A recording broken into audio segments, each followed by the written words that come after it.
ସାରା ରାତି ବର୍ଷା ଭିତରେ ଷଣ୍ଢଟି ପଡ଼ିଯାଇଛି ଖାଲ ଭିତରେ। କିଛି ଖାଦ୍ୟକୁ ଅନୁସରଣ କରି ଭିତରକୁ ଚାଲି ଯାଇଥିଲା। ଗାତ ଭିତରେ ପଶିଯାଇଛି। ବହୁତ ସାରା ପାଣି। ସେଥିରେ ଉଦ୍ଧାର କରିବା ପାଇଁ କିଛି ଲୋକ ଫାୟାର ଷ୍ଟେସନକୁ ଫୋନ୍ କରିଥିଲେ। ଫାୟାର ଷ୍ଟେସନ ବାଲା ଆସି ସେଥିରେ ଷଣ୍ଢକୁ ଉଦ୍ଧାର କରିବା ପାଇଁ କିଛି ବାଉଁଶ ଦରକାର ପଡ଼ିଲା।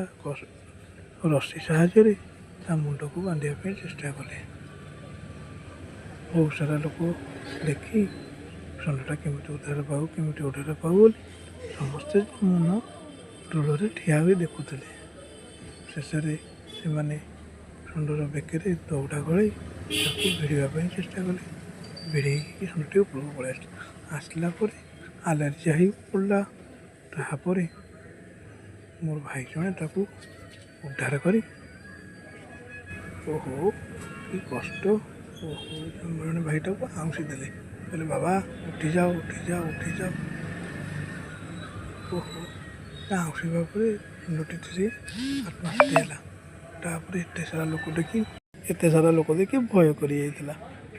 ସମସ୍ତେ ବୋଲ ହର ହର ମହାଦେବ, ହର ହର ମହାଦେବ। ପ୍ରଭୁ ତୁମେ ଉଦ୍ଧାର ପାଇଲ, ଏଥର ଶାନ୍ତିରେ ବୁଲ। ବାଃ କି ଆନନ୍ଦ।